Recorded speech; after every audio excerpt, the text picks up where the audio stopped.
The Activated Man is an award-winning supernatural thriller starring the late Tony Todd in his final lead role. The film follows Ors Gabriel, who, after losing his beloved dog Louie to cancer, begins seeing terrifying visions of a menacing entity known as the Fedora Man. Has Ors' mind fractured, or is this all actually real? The Activated Man also features an ensemble supporting cast, including horror icon Kane Hodder, Sean Young of Blade Runner, Andrew Keegan of 10 Things I Hate About You, Sab Shimono of The Shadow, and Vladimir Kulich of The 13th Warrior. The Activated Man opens in select theaters on December 13th. It also comes to digital and on demand the same day. Learn more and follow the film at The Activated Man Movie on Facebook and Instagram.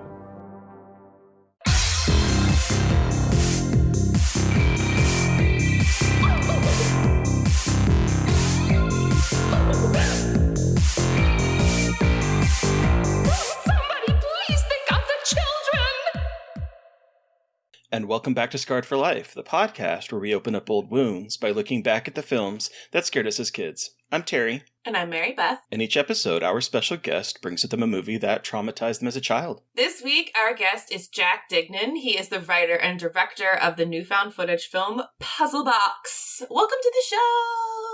Oh, thank you. Thank you for having me. I'm excited to be here. Thanks for joining us. We're very excited about your pick. But before we do get to all that goodness, can you tell listeners a little bit about Puzzle Box? Yeah, sure. So Puzzle Box is a new found footage horror movie. It's out now on VOD from the lovely folks at Welcome Villain Films.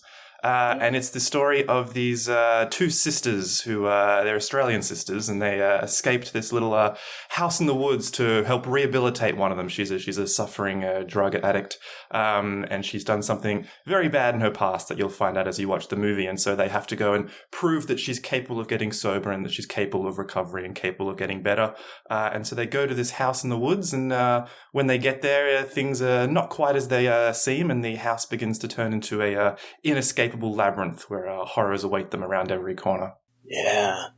So, I mean, it's a very heavy subject, and I'm curious, how did you kind of come up with this idea for the film? Yeah, so like the inception of the film just started with a single image that I had, and it's sort of a fear of mine, I guess. You know, if you're ever walking around a house alone in the dark and you're like, oh God, is there going to be like someone standing at the end of this corridor waiting for me? And so I initially came up with just this one image of a person standing at the end of a hallway covered in blood running towards camera.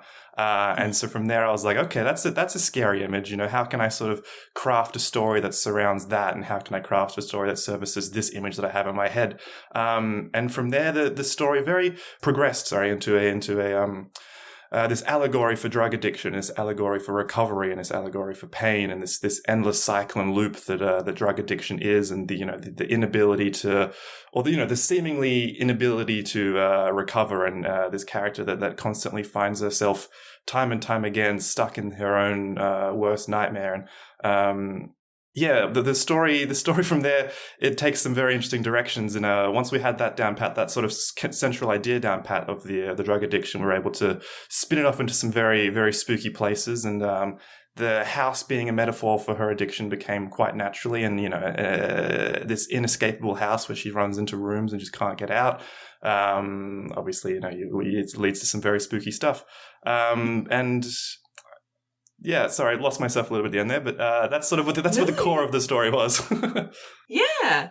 Well, and I'm a found footage freak. Everyone who listens to this podcast regularly knows that. And so I always loved that. And I also love films that dig into liminal spaces and anomalous architecture, which is, so this, your film is kind of catered to, two pieces of horror that I love. So it was really cool to see how you melded the two. And I was curious what it was like for you as a filmmaker to tackle this using found footage and having a single location, and what that challenge was like for you as a filmmaker. Yeah, well, it was definitely a challenge that we set out to do deliberately. It was a challenge that we wanted to explore this idea of, how can we make a found footage movie that's set inside this one location that these people cannot get out of? How can we make a film for a very small amount of money. I mean, it's my second film as a director, but it was a much smaller budget than the first film deliberately because I wanted to sort of do it as an experiment, sort of strip back all of these resources and see if I could tell a story with nothing, basically,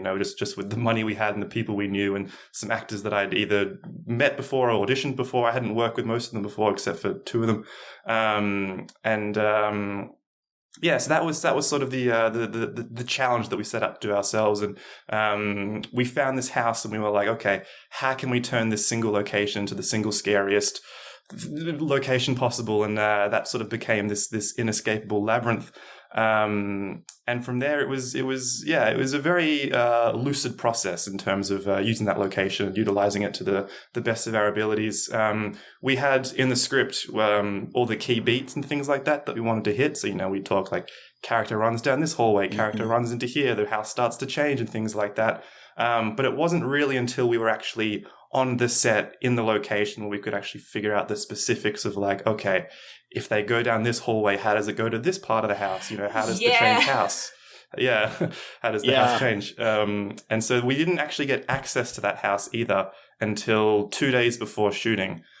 We scouted it, we'd visited it, we visited the location, we knew that it was going to be the right location, but we had a different house that we were eyeing off for so long and that we were going to shoot at, and then it fell apart quite last minute, and so we tried not to enter into a panic mode, and my lovely producer Morgan Wright, who's a wonderful, wonderful producer, and he was the one that found the house that we ended up shooting in, and it was available almost instantly. And so once we got access to it, it was pretty much just me walking around with my iPad with the script with a little, the Apple Pencil, and just jotting down, okay, now this part of the house is this room, and this can be here, and expanding out these beats. And then, really, really surprisingly last minute planning for all that. But hopefully it comes together when you watch the movie. I think it does, remains to be seen what everyone else does. But Oh, sorry. No, go ahead. Well, I was just going to say, I think it's impressive because I was curious about like mapping all that out and kind of trying to track, because it's so interesting with found footage because found footage is what only you can see, and you don't have the luxury of being able to like have a cut to make it look easier, or a visible cut to make it easier to be like, oh, we're changing where we are in space, time, whatever. And so it's impressive what you were able to accomplish with found footage techniques and that. Like, that's just incredibly impressive just from like a filmmaking perspective. So I think it was successful for sure. Well, yeah, no, thank you for saying that. There's a lot of sneaky editing in the film.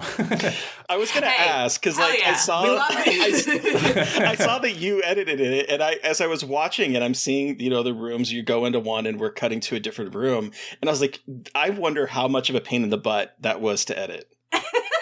Well, it's a blessing and a curse. I mean, in many ways, it makes the edit a lot easier because you don't have to worry necessarily about continuity so much between shots, because you can jump cut through certain scenes. And if a dialogue scene is going on too long, you can very easily trim it down with found footage. But then at the same time, when you're trying to maintain this tension and maintain these long takes, the editing becomes quite a little bit trickier. I think our first cut of the film, it was very long. I was editing it as we were shooting it, so we'd shoot mostly nighttime stuff for this, and then I'd come in the couple hours before we start. I mean, I was living in a house actually. A few of us were living at this house, which meant there was no commuting to and from set. So I would literally go from the bedroom, I'd come down, I'd have some breakfast at like 2 p.m. in the afternoon, I'd edit for a couple hours, and then we'd start shooting at like 5 or 6 p.m. usually as the sun was starting to set.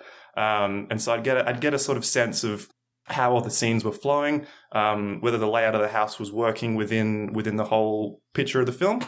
We shot in chronological order as well, which helped a lot. And then, cool. I was able to sort of as well, because I was editing it myself and because I knew all the footage back to front, I knew what pieces were still missing, what pieces we still needed to get. So on the weekend, we had 2 days off. Well, the crew had 2 days off, and then I stayed in the house and I, just by myself at nighttime, turned all the lights off, put night vision on, and I filmed some connective tissue that I felt we were sort of missing, and we were able to splice it together seamlessly. But our first cut was 2 hours and 10 minutes long. which is obviously well over an hour longer than what the final cut of the movie is, and it should not be a cut that any human being watches. It's so long and so boring. Director's cut! Oh, God, no. There's a lot. I think there's going to be quite a few deleted scenes in the Blu-ray, and there's not even all of them. I was like, I can't put all of them because there's just some real boring stuff in there that's on the cutting room floor. But it was cool. At one point, it was edited in a way where there was this whole. It looked like a 30-minute unbroken take at one point because it was this whole sequence where a character like runs down here and runs in this other place, and boring as hell though, but it looked really cool. So that was the exciting part of the time. I was so excited to tell our crew the next day. I was like, I've cut together a 30-minute one take. We watched it. And we were like, it's not going to last. This is probably the last you'll see of this. But that's fun editing found footage. It's a fun. I enjoy the style of editing. That's awesome. Yeah. Well, and I also see. Is there a puzzle box short, The Glitch, called The Glitch? Tell me a little bit about that. There is a puzzle box short film, Puzzle Box The Glitch. It's a prelude to the film. It was a prequel technically, I guess. Prelude doesn't matter. It's a prequel to Puzzle Box, yes. It's started a bit of a festival run. It's going to be on our home release of the film when that gets. There's more details on that later. I don't know the release date for that yet. And then it's also being included as part of this anthology feature that's coming out early next year. I don't know if I'm allowed to say what it's called or what the release date is, but I know the answer to both of those things, and you'll find out very soon, sometime early next year. But yeah, that's a fun short film that we put together last year. It stands on its own, but it has many ties into the puzzle box world and sets it up in a very interesting way. And I co-wrote that with this wonderful American writer named Chris Campo, who's very talented, and we've cooked up some good scares in that one. Oh hell yeah, that's awesome! Sweet, so cool. Yeah. So I'm curious. Found footage is how big of a fan are you of that kind of style of filmmaking? I love it. I think it's great. I think found footage. I'm 24 years old, so the Paranormal Activity movies, which I'm sure we'll get to in an instant, the first one came out when I was like 8 or 9 or something like that, 9 or 10. And so that, I think, was just such a fantastic age to discover a film like that and to discover that style of horror filmmaking. I think they did some really creative stuff, not just with those films, but just with the subgenre as a whole. And I mean, for a while there was the found footage craze, post Paranormal Activity. I think every horror film wanted to be a found footage movie, and there was some really fantastic stuff. I mean, I couldn't get enough of it. I was just like, give me every found footage movie you can. Well, you're from the land of the best found footage movie of all time, Lake Mungo. That's true. That is a creepy movie. That is a good film. Personally, to me, as a found footage freak. Anyway. Yeah. As an Australian, I'll take complete credit for that movie. This film had nothing to do with. Do it. Yeah, absolutely. Yeah. But no, it was sort of a shame, I think, when found footage died off a bit. I think, the genre sort of shot itself in the foot a bit with the sort of overdid it a bit, and it blew up. But I'm glad it's sort of been making a comeback in recent years, and filmmakers have been rediscovering it and sort of embracing it more. Obviously the VHS movies and things like that, and Skinamarink. But there's so many more than that, and I think it felt like the right time for me as well to sort of dip my toes back into found footage. I'd had an attempt many years ago, shortly after the Paranormal Activity film started, where I'd just do little like found footage horror short films that I hope to God are still not on the internet, but they were fun at the time. It was nice to give it a proper crack with this one. Yeah. So, I mean, it sounds like that found footage has been with you since you were a kid, but I'm curious, do you remember what your first horror film was that you saw? Or the one that stood out to you?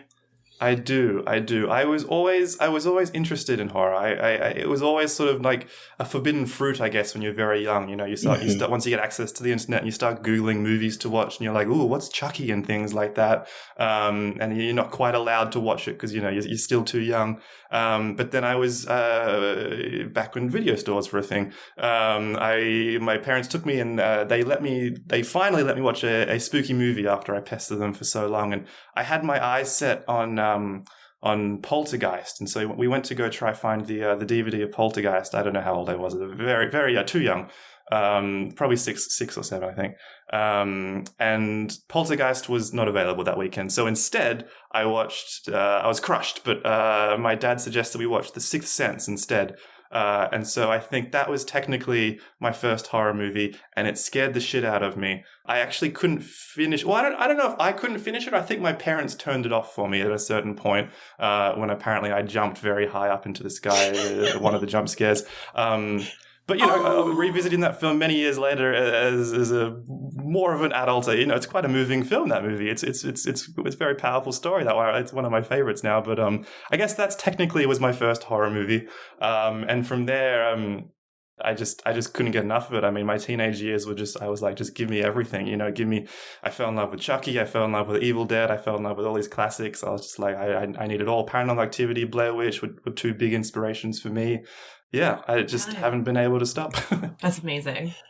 I was wondering, I mean, you growing up at that time and you mentioning Googling movies and all that kind of stuff, like that is a prime time, I think, to be a kid with like the advent of internet becoming more popular and being able to do things like Google to find movies. Because when I was a kid growing up, I'd never had that luxury. And so it was the video store for me. So I'm kind of curious, did you find a lot of movies from the internet, or because you mentioned having like the kind of video store experience, was that what drew you to movies, or did you spend a lot of time Googling and finding movies through the internet? Yeah, I guess I sort of grew up in that transition, right? From renting DVDs and things like that to fully going digitized with it. And I'm an avid physical media collector. I mean, it's not behind me at the moment, but I've got a massive shelf of the hundreds, close to 1,000 DVDs and Blu-rays and things like that. But yeah, I think it was definitely a mixture of both. I mean, the internet was a fantastic tool. I mean, IMDb, when I was younger, I would just browse it for just hours, and I was like, what films can I find that I didn't know about? And, of all sorts of genres, not just horror movies. You'd go through the top 250 films, and I was like, I'm going to watch every single one of these, which I don't know if I ever did, but I gave it a red hot crack at a young age. You still have time. We still have That's time. True. Yes, that's true. But no, I think that, and then also, I mean, there is certainly a joy in just going to the video store and just sort of seeing like, oh, okay, what's here today? What came out this week? What wasn't I allowed to watch in the cinema that maybe I can convince my mum to borrow for me tonight? Things like that. But the internet, I mean, the internet is incredible. Is that a hot take? The internet's incredible? Oh no, it's true. I mean, because like I'm a little bit older than you, Jack, but I'm younger than Terry, and I grew up like the internet was a huge, like in high school, especially when I figured out how to pirate things and could access things without having my parents have to take me to a store.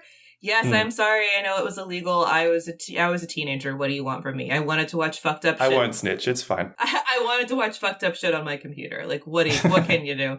And like, it was so, and like, I would sit on Bloody Disgusting and look at all of like, I would sit on the message boards and look at all the listicles and find like the weirdest shit possible and seek it out and watch the weirdest shit, because I didn't care about horror history. I just wanted to be the person who knew all of the weird indie shit that no one had heard about. Like, that was what my goal as a teenager. I thought I was so cool. No, it's good. That's good. Yeah. I mean, now you, no, I love that. Now you look at things, like Letterboxd and stuff like that, where it's like, okay, well, now you're able to find even more films that I've still never heard of and I'm still discovering, and all these obscure horror movies that find a second life after dying away many years ago. I think it's fantastic that people still discover things, and even if the puzzle box doesn't shake the world in its release, hopefully it still goes and it still continues over time, and people come back and discover it in later years, because it'll always be there. That's the beautiful thing I think about the current digital age, is that a lot of things are able to get a second life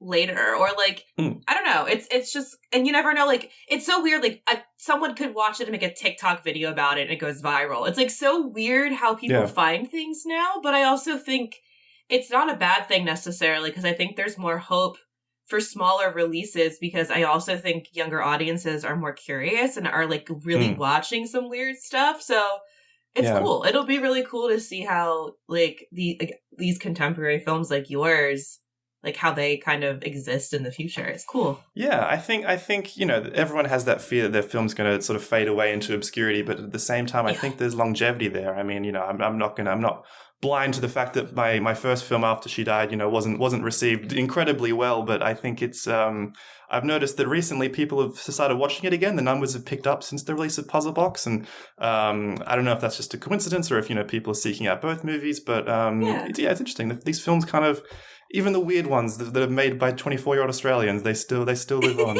in some form. Well, when you were talking about going through IMDb, that just I just realized how insufferable I would have been as a kid if I had access to IMDb. Because I had magazines, and my parents wouldn't let me have a subscription to Fangoria or some of those magazines. So I would go to find them in the bookstore or the supermarket, and I would sit there and I'd look, and that would be my only time that I could find out what movies existed beyond the mom and pop VHS store at the time. So I'm just thinking, man, if young Terry had IMDb when he was 8 or 9, I would have been insufferable. You want really Letterboxd as a teenager? Run.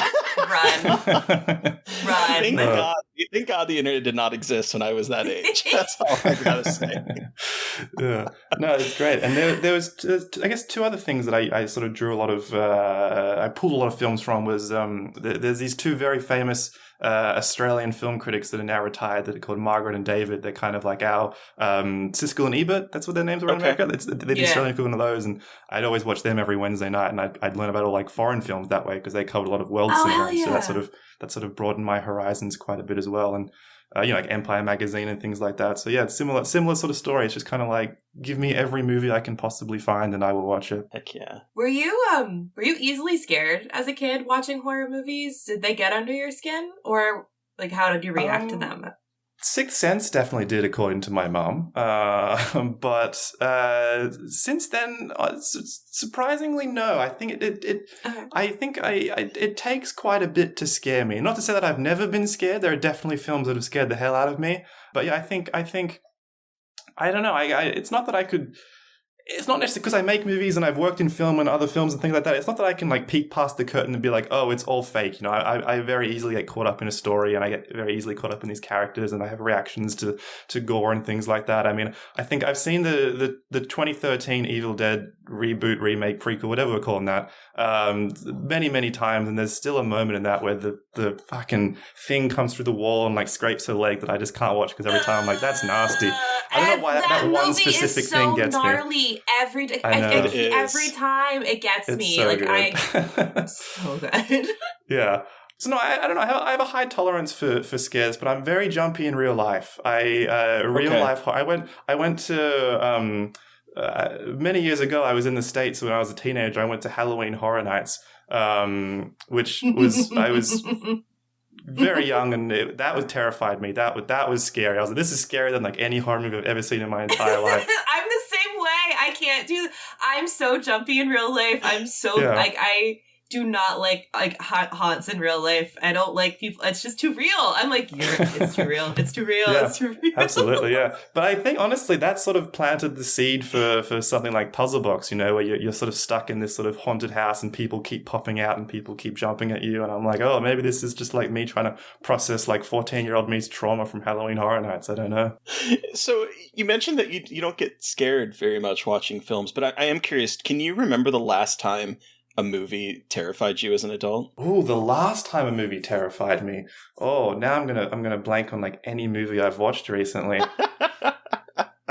They're just awful. I get it. Honestly, quite recently, I watched Smile 2, and there's some solid jump scares in that one. That's a very recent example. Yeah, I saw that it played. We have a Australian version of South by Southwest here, and it had a premiere, and the director came out for it, and he did this whole Q&A and things like that. And then we also sat in this massive, just so many people there in this massive theater, and everyone was just jumping, and the atmosphere was great. That was a really good film. I really liked that. What? Is there anything else that's truly stuck with me though? What have you guys seen something that stuck with you recently while I think of something else? Of course, now it's all out of my head too. Well, when Evil Lurks was one that really got me. Oh yeah. Skinamarink was the last one to really. Well, okay, so weirdly enough, Longlegs actually was the last one to actually really make me a little bit scared of the dark. Oh yeah.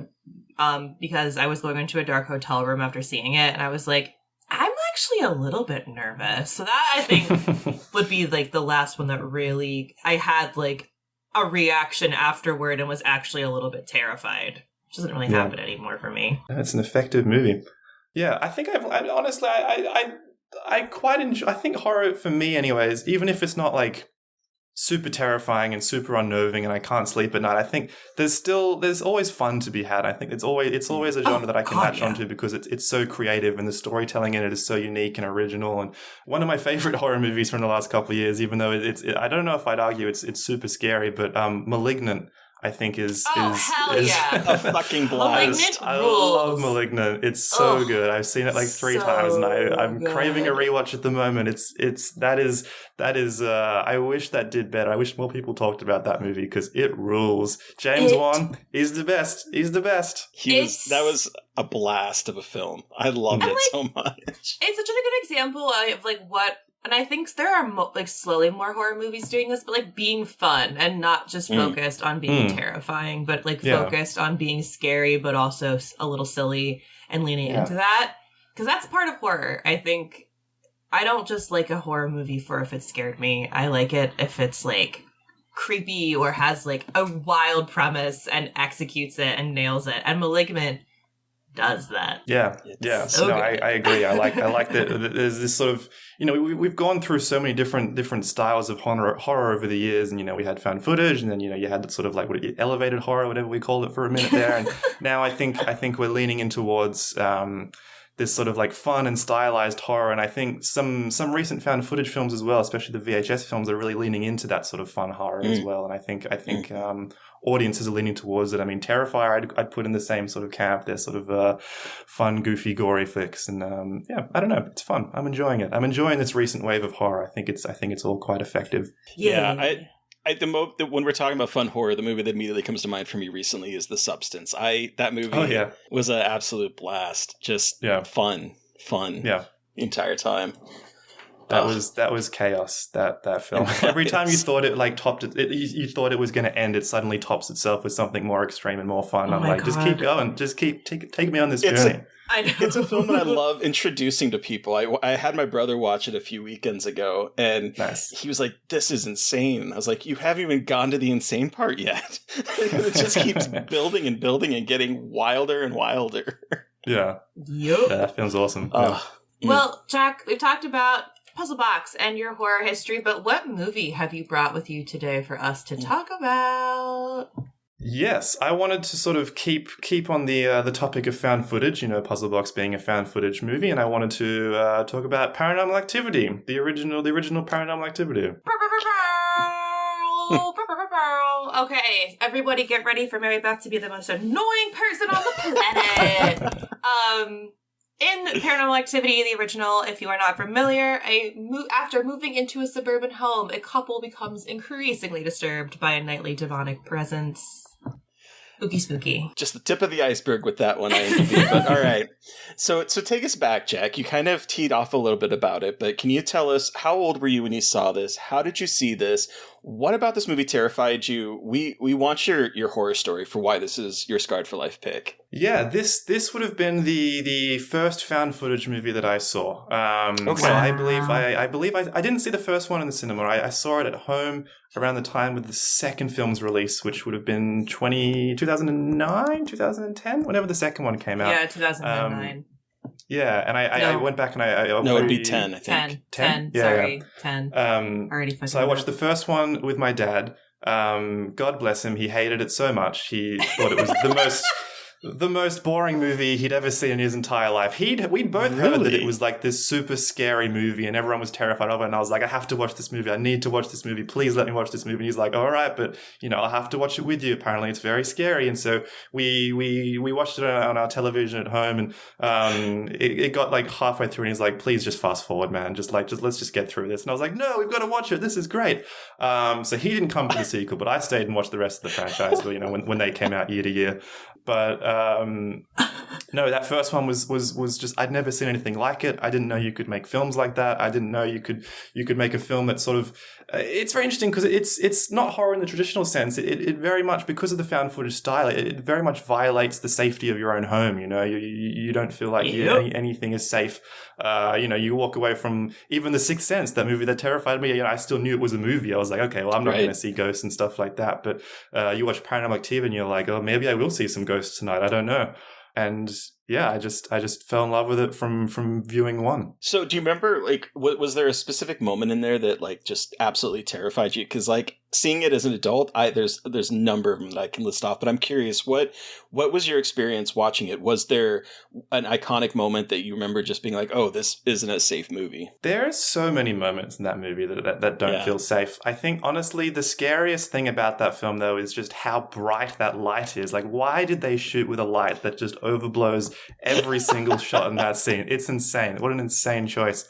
So as a filmmaker, that scares me. But as a sort of young adult watching that film, or a young kid, I guess, 8, 9, I mean, it does such a good job in its moments of darkness, but then it turns the tables completely, like 2/3 of the way through. It has one of its scariest moments during the daytime, which I think is interesting. You know, when they sort of They wake up and they hear that bang, and then there's that cracked photo, and then you see Katie standing there and the breathing on her neck, and then they instantly call the what's that dude, the demonologist or whatever, or the priest, or whatever his career is, and that dude like walks in, and then 2 seconds later he's like, I've got to go, I'm out of here, I can't do this. I think that is just terrifying. You're like, oh god, okay, so like shit's just hit the fan, shit's real, like they can't run away from this. Not even the daytime is safe. You thought it was just kind of like a nighttime thing, and it just makes the rest of the movie, which I think is like 20, 30 minutes after that point, you're on edge at all times. You know, usually you're scared when it's like night 1, night 2, but after that you're like, oh god, anything goes from here. And I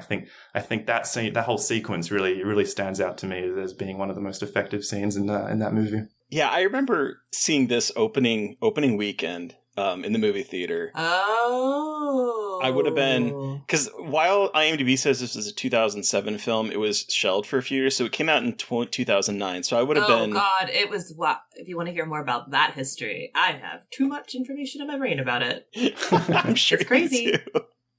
But I was 28 when I saw it in the movie theater, and it's so funny they bring up that moment, Jack, because what I think the movie does so incredibly well is watching it with the whole. I mean, this is a great theater experience. This was the perfect movie to watch with a theater of people that were into it, people that weren't like your dad that were like, oh, I'm so bored, because there are people that throw that at this, and I don't understand it myself, but I saw it with a theater full of people, and every single time it would get to the night card and to be in the night vision type, well, the kind of darkly lit sequences, at that moment, the entire audience just like tenses up the entire time. And so like you could almost feel like the tension kind of rise, and then once it's daytime, it goes away, and everyone's like, okay. We made it through another night. We're good. But then at that moment, because you're lulled into this safe sense of that this daylight time is going to be the time for the story, the time for the plot, the time for the fighting, the time to move that ahead. And when that happens, it's like, oh god, now, as you said, no one is safe. Not any time of the day is a safe time. And that was like an experience in the movie theater, I have to say, when I first saw it, because I was like, man, this is scary now. That's, well, and like all of the marketing around this was the first movie they did that like recorded them in night vision in the theater, and that was the only marketing they used, because they didn't want to give anything away, and so they filmed people watching it, and the theatrical experience was like that. I mean, that shaped marketing today about like showing off scary movies, and I think it was like it got people to go. I wanted to go see it in the theater, but I didn't. Those trailers were amazing. They were so effective, because you were like, very effective. What are they seeing? I have to know what they're seeing. It's ridiculous how effective they are. Yeah, and so authentic as well to the reaction of the movie. I mean, you watch it and you're like, yeah, I mean, it looks very scary, but like, is it going to be that scary? Then you watch it with a crowd on the, I didn't see the first one, but the sequels and stuff like that, and everyone goes ballistic. Everyone's jumping that much. Everyone's going crazy in the films. They nailed it. They knew their audience. They played us like a fiddle, and they scared the shit out of us. And thank you, Oren Peli.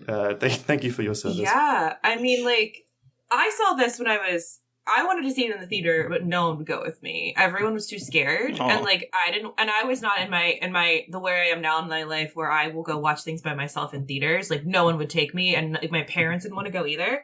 So I did what any normal 17-year-old does, and I pirated it and watched it illegally on my computer because I did not understand the power of supporting cinema at the time. I apologize. I have since purchased many editions of this and supported Oren Peli, but I watched it and in contributed an audio commentary to the Second Sight Blu-ray. Oh, cool. Oh, nice. We did. Yeah. This movie is big for us. I didn't watch your audio commentary, but I will check it out. But I did watch it with the director commentary, and he shouts out Dread Central on that. He's fully like, he's listing off like the first reviews. Yeah, we were the first publication to cover it. Like, we were huge in spreading the word when it first played at That's cool. Screamfest, I think. But I watched this in the dark with headphones on because no one was home. Because I have been a sadist for most of my life, apparently, and like this has been a thing I just do. And so I watched it on my laptop in my living room with my headphones on, and I didn't sleep for a week. Nope. Yeah. I watched because like. Watching it How old were you, Mary Beth? 17? 17? 16, 17? I was in high school. And, like, none of my fucking high school friends, even the guys, didn't want to fucking go. I was the only person in my friend group in high school that had any kind of horror movie tolerance. They were all babies. And I watched this, and I had to sleep with my fucking light on for a week. I was so scared. Because, like... Watching them at home when you had no idea what to expect, it was so stupid because I was such a I was still a scaredy cat, but I did not think it was going to be, I was like, I fucked around and found out. I was like, there's no way it's going to be that scary. And then I couldn't fucking sleep. I thought I was going to get killed in the middle of the night by God knows what. And it was so scary. And it still scares me, not the same way, but it's for much different reasons now. But I mean, like, talk about effective, so basic, so fucking scary what one guy and his girlfriend and two actors were able to create in his in his house for like $10,000 is crazy. Yeah. Like, it's the impressive. whole process it's so of making impressive that how movie much they pull off. Yes, that movie is such a testament to like none of this should have worked. But it's because people were like, I don't care that I'm working for no money and no sleep. Like, there's something really special here. And I think it really, like, is a testament to listening to artistic impulses and making something. And, like, Oren Peli had to fight to get them to not reshoot the ending. And, like, there are alternate endings, but, like, he had to fight to not have this completely redone and because the studio who bought it wanted to completely redo it and re-edit it.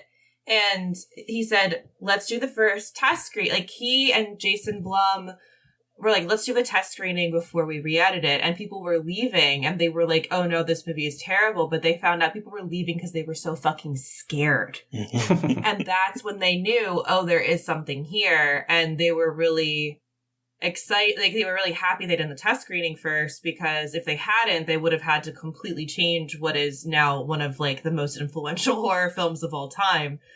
So it was, and like Steven Spielberg also gave notes on the ending. Like, there's like, this is a crazy movie, like crazy shit with this movie, but again, is a testament to like really trying to stick up for your art and understanding what you have to do to compromise, but also not wanting to totally compromise your vision. It's, I don't know, it's a really cool. It's such an interesting backstory, because I don't think the film, had they gone down that path of, remaking it and making it sort of more Hollywood, I don't think it would have been nearly as effective. I don't think it would have kickstarted many years of found footage films as well. I don't think it would have had that same impact that it does, because it spends so much time making it not feel like a movie and making it just feel sort of very naturalistic, and you just see people talking and they're interacting, and there's no generic exposition or setup or things like that. they're just in the moment. It starts and they're like, well, we got a haunting, we're going to figure it out.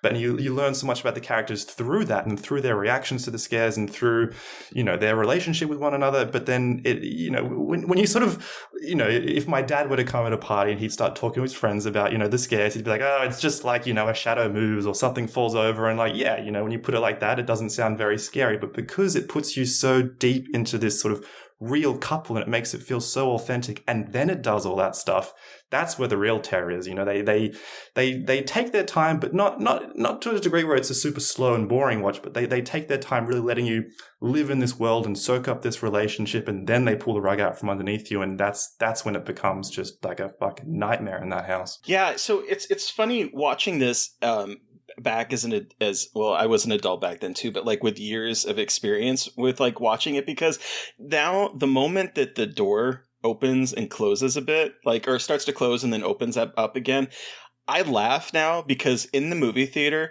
that elicited such a shocking gasp, and it's such a small moment. Like, it's a door that just goes like this, it just opens and then it kind of closes a little bit and then goes back to its opening position. It's like your dad said, if you're describing it like that, it sounds so silly. But in the moment when we saw this was like, and the entire audience just like gasped at that point. And so every single time I see it now, I just kind of laugh to myself, because I remember being in the movie theater and just being like, oh, the door moved. And it's like, it's such a small moment, but it does such a great job of like hooking you and being like, okay, this is what you see. This is sort of like, it's one of those things where it just sort of eases you into the haunting. And it's like, if we can grab you with that moment, then once we start to do some of the more wild things, her standing in front of the bed for 2 hours, or her getting dragged out of bed, it's like, if you can get them with that one little door, they're willing to believe anything. Like, that is the start, and then just ramps up from there. But watching it now, it always makes me laugh.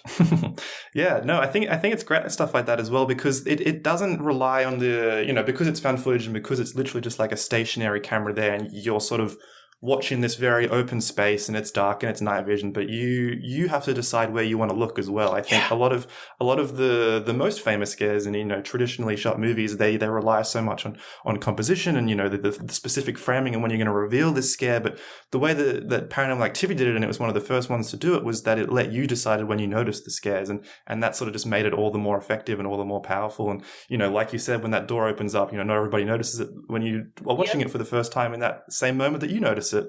And then once it's hooked you like that, you're just on edge the whole time. Anytime there's a stationary shot, you just eyes are darting everywhere. Where is the horror going to come from? And you don't know. You think it's going to be that maybe that same place again. Maybe it's going to be down that hallway again. Oh no, it's actually she's waking up this time. And so they're just constantly subverting expectations in every single scene. It's very clever. Well, and it's also like sometimes there's nothing happening either, and I love that they're always kind of throwing you off with that and making Oren Peli like rewards you for looking and paying attention, and I think it is also kind of predicting how people engage with movies now in terms of having short attention spans. And I think found footage is such a great subgenre for making people really watch, because if you don't pay attention, you might miss something, especially with a movie like Paranormal Activity.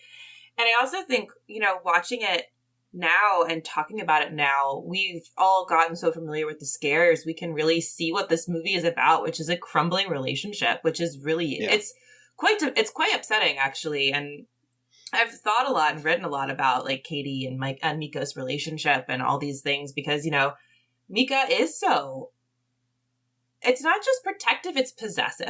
And I think it's especially like after subsequent watches, you want to think of the guy as the hero, of the good guy, if he's like, doing the right thing for his girlfriend. But, watching it as you grow up and have a better understanding of, gender and like what relationship dynamics look like in specifically like heterosexual relationships, it's realizing this movie is actually about quite a toxic dynamic with a guy who cannot like let go in a way that is quite terrifying. And it gives it a whole new meaning to me, especially in adulthood. And I find that even more terrifying and sad, and also really smart. And when I've spoken to Peli before, and I don't think he always intended that. I think he really like didn't intend fully for that to happen. But I also think that maybe speaks to the humanity of his characters. Because I hate Mika, but I think that's a strength of the movie in portraying him in such a negative light. And I think making him kind of despicable is the more human thing, I think, rather than him being heroic, I think makes more sense in terms of just like basic human reactions to this kind of thing. And I find it so fascinating watching their relationship dynamic and how much you learn about them in such a short period of time while also being terrified. And it's kind of looping back to what we were talking about with the economical storytelling going on here while still making us really invest in this relationship. I think it's really, really smart storytelling. Yeah, that's such a fascinating take on the film. I've never thought of it like that, but I think that's great. That's a very clever way of looking at it. And I think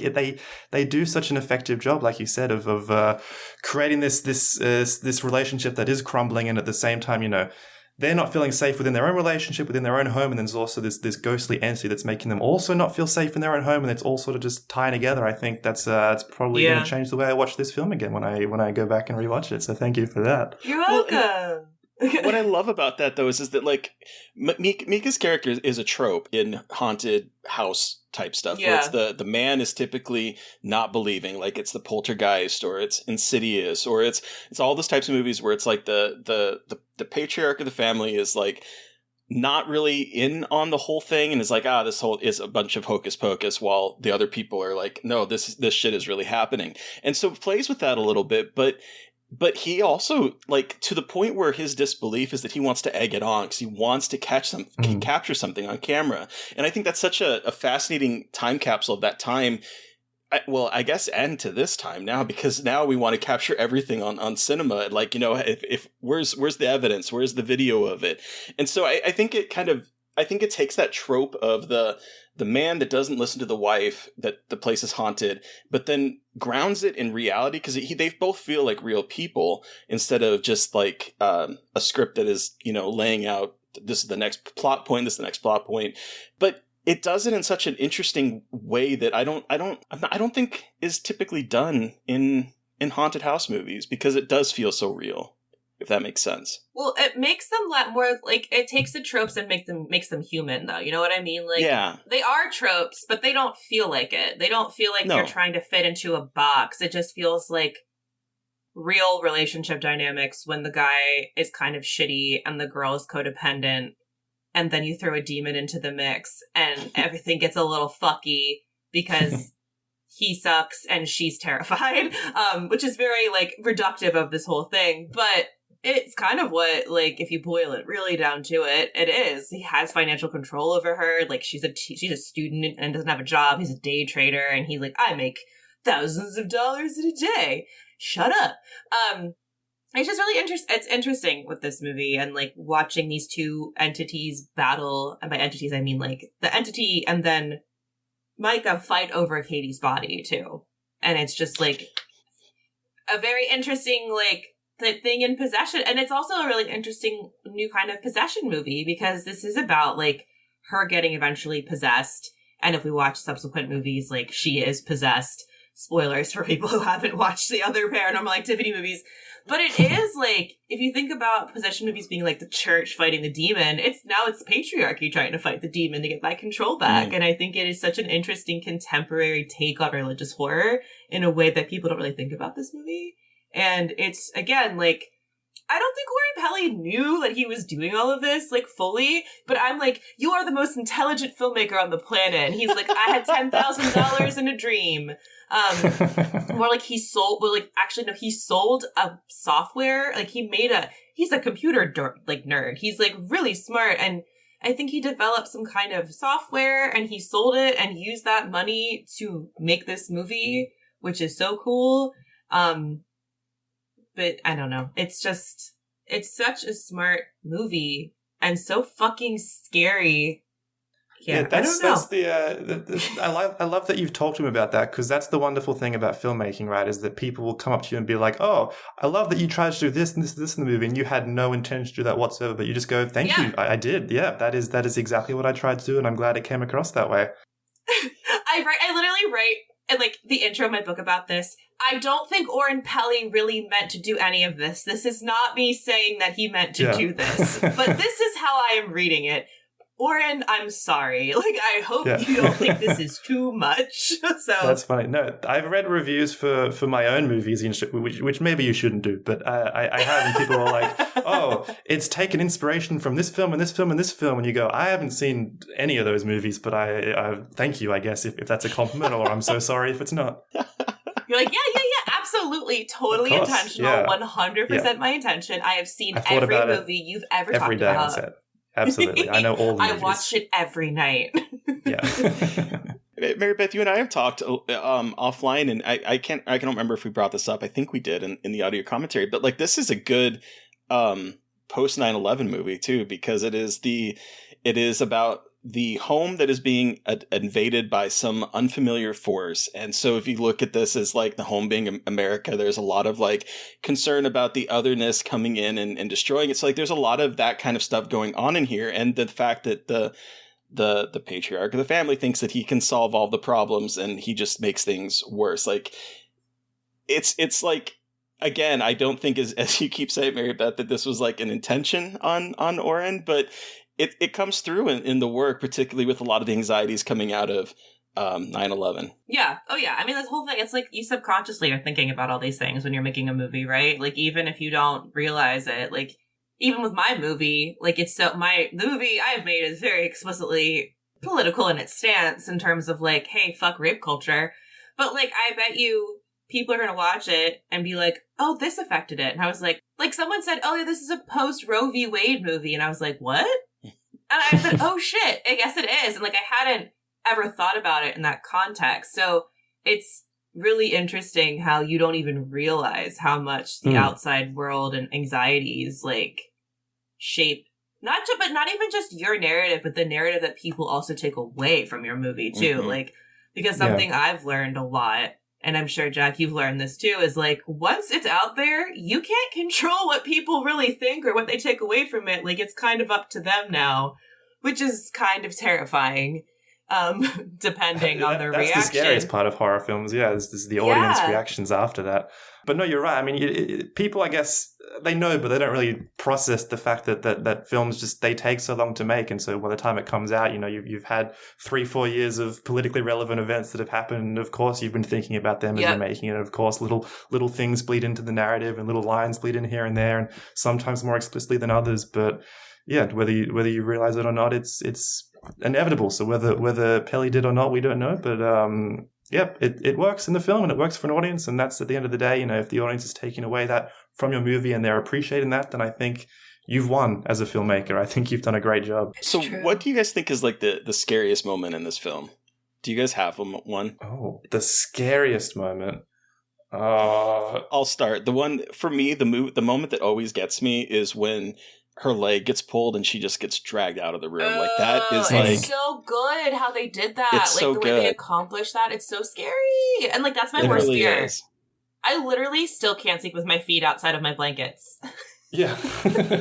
And then after that, when he actually goes up and then the next morning and she's looking quite sickly and out of it, and she pulls up her shirt and there's like the bite mark there as well. And that I think is the other most effective, just because you're like, oh, it's not just this like shadowy thing that moves around in the dark. It's also like a physical presence that can bite you and can probably kill you. So now there's this extra layer to its extra level of threat to it that you're like, oh, this can harm me now in more ways than I realized. I think that's very scary. I think the other one that really scared me, when I first saw it, the one that scared me was when the footprints show up in the flower, like just that, and then I think because that's when you see like, oh, this isn't even like a humanoid, like this is something totally weird. And then also like when they find footprint. I know, like I always try to stop and look, but because it's like the found footage, like the static camera, you can't really tell what the footprint is, which I think also makes it so scary, because it's like, oh, you don't need to know exactly what it is, you just need to know it's a foot that's not actually a human foot. And then it really fucks me up still when they find the photo in the attic. Like that to me, like that mental fuckery going on about like, I have a photo that you thought was gone. Like that just like, that to me speaks to this like the games that are being played by the entity. And I hate that. It's just like really gross to me. Yeah. No, that seems great as well. It's sort of, like many parts of this movie, it just adds this extra layer of like, oh, like what is this entity's goal here? Why is it toying with them in this way? And I think it's scary that you don't find out the answer. And then that photo leading into what I think is maybe my favorite of the Paranormal Activities is the third one as well. So are you guys pro Paranormal Activity sequels? Yeah, that's the 80s one with the little girls playing Bloody Mary and things like that. It's got the camera that spins like right the to left. oscillating fan camera. Yeah. Oh, it's horrific. so Iconic. good. I remember seeing that as being like, oh, this is nasty. And then that's got the sequels, whole... though. I am a sequels apologist, except for the Ghost Dimension and then the Xbox 360 one. The Xbox 360 the one with the Kinect. The Kinect. Has, like, the the it's like a little Xbox dot. Kinect. Hey, that's right. how I know I it. forgot I literally, about and that. Catherine Newton's in it. I don't remember anything about that movie except for the Xbox Kinect. And I did like the newest one. I don't care what anyone says. I love the Next newest of one. Kin it's pretty good. Yeah. is good.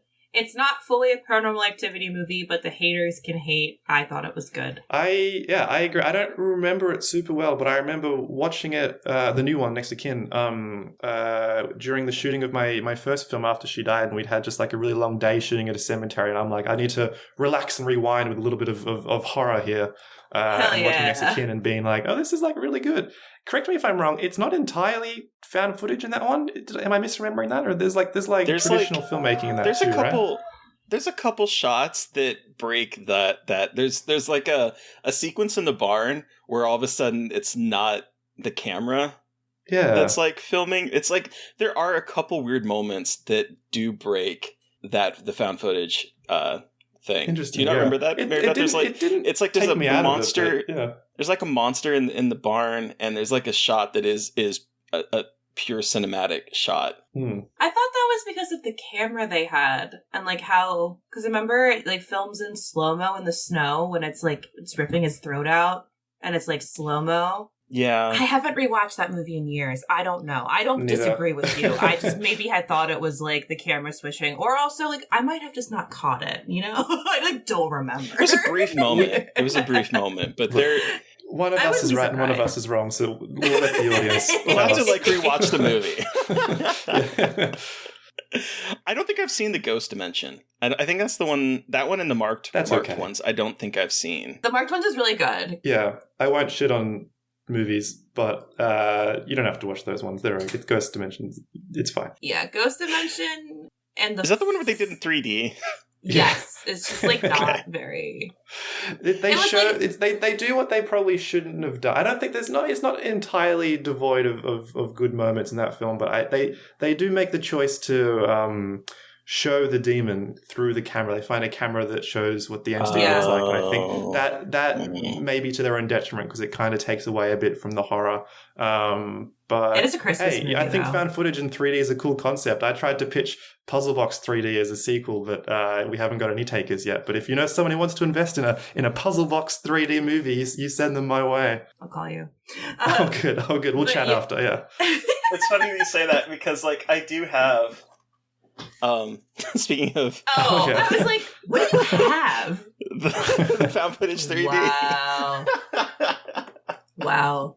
Yeah, that's the one I've only seen once. I haven't gone back to the Ghost Dimension one, but I liked the marked ones because that's like in an apartment and that's like the only one that is not white people. Yeah, and it's like in Spanish. Yeah, it's like a family that lives above an apartment, like start hearing things, and that one's good. The fourth one, I can never remember after the third one, like which one is considered the fourth and the fifth one, and that's fine. Yeah, they sort of branch off into different areas after that, but yeah, it's some more effective than others. But I think that there's some good stuff in the sequels, especially those first three. I think it's a really strong trilogy, and it sort of tells a whole story within those three movies as well. And from there, you can kind of take or leave whatever you want. But even the second one being like sort of a prequel and a sequel at the same time, I think is a really interesting direction to take it. You know, it's not where you think the second film's going to go when you hear of a Paranormal Activity 2. I like it. Once again, back to my point that I keep mentioning, they just keep subverting expectations with this film and this series. and then going back in time even further with the third one, I think is maybe the scariest of the three. I think that one might be the one that I was like, oh, this is unnerving, and it's probably in terms of inspirations on Puzzle Box as well. I think the third one was definitely the one that had the biggest influence on me in terms of these Paranormal Activity films, and it was the one we sort of wanted to lean into the visual language of the most. It's more of the greens rather than the blues, and some of the nighttime sequences in that film are very inspirational for our nighttime sequences through the woods and things like that. Hell yeah, that's awesome. Well, I know I could probably talk about this movie for 6 hours, but I don't know if anyone wants that. So do we is there anything else we want to hit on before we give this our rating out of 5? I think we've covered everything I wanted to talk about. Neat. All right. Sounds good to me. Let's give this a rating out of 5. Terry, you are up first. How many useless boyfriends out of 5 do you give Paranormal Activity? The thing is that he is a useless boyfriend, but watching this last night to prep for this again, I was reminded that there is a lot of love between them. I love the playful banter before things get truly fucked in the beginning. I don't know. I think it's a complicated relationship. He is absolutely the villain of this movie in my opinion. But I do love their kind of playful banter in the beginning. And this movie is great. I think it's one that I can go back and rewatch, and even though I might not get scared like I did in my first watch, I can appreciate the sort of subtle filmmaking that goes into making this believable, making it so that the audience will buy in when there's a bite mark on her or when she is standing in front of the bed for 2 or 3 hours. It pulls you in. It has a very simple conceit, but it also is one of the few, it's one of the few movies that I will put in terms of the Blair Witch where it feels real. I do think a lot of times, found footage, it's easy to separate. I'm watching this movie, whereas those two movies in particular are this feels real. Even though I knew going into this one that this wasn't real footage, it still managed to pull me into that. And that's something that it doesn't always work for me for found footage films, but I think this is a masterpiece. I think it is a great film. It's 5 for me. What about you, Mary Beth? I mean, it's 5. If I didn't give it a 5, I think I would be fired for being a horror fan just for my own unabashed love for this movie. I will never forget how much it scared me and how much this affected me and how much it shaped my love of what horror can be, especially as a teenager when I thought I was hot shit and didn't get scared anymore. Really knocked me back a couple pegs. And I just have grown to love everything about this movie and how smart it is and all the different layers and how, even without knowing it, Oren Peli was reshaping how we think about found footage, about religious horror and possession horror, about home invasion horror. And there's so many things he's playing with here to craft one of the most human one of the more human horror movies out there. And I've never wanted to punch a man in the face more than this character. So really props to Micah Sloat, for creating that performance for me to hate forever and ever. Amen. Jack, you have the final word. How many useless boyfriends out of 5 do you give Paranormal Activity? I mean, I've got to join in the fun here and also give it 5 out of 5 useless boyfriends, right? You got to give it the 5 out of 5. But I do think genuinely that this film was such a big influence on not just my love of horror, but also just my love of horror filmmaking. I think without it, I probably wouldn't have. Perhaps I wouldn't have gone down the horror filmmaking path that I did. I think it really opened up the floodgates for a love of this genre and to explore these other really creative horror films and creative concepts. And I like I mentioned earlier, I started binging every single found footage movie I could possibly ingest after I saw this movie, and from there my love of the genre really expanded out into all other territories that I'm still exploring and finding all these years later, and coming back to different found footage movies. And I think that all stems back down to this movie. This was the origin. This was the original for me. I know there were other ones before this, obviously Blair Witch, which is also a film that I love and a film that we watched the night before we shot Puzzle Box, me and some of the cast. But I do think Paranormal Activity was the one that started this love affair. And 5 out of 5 useless boyfriends without a doubt. Hell yeah. Well, thank you so much for joining us to talk about paranormal blah, blah, blah.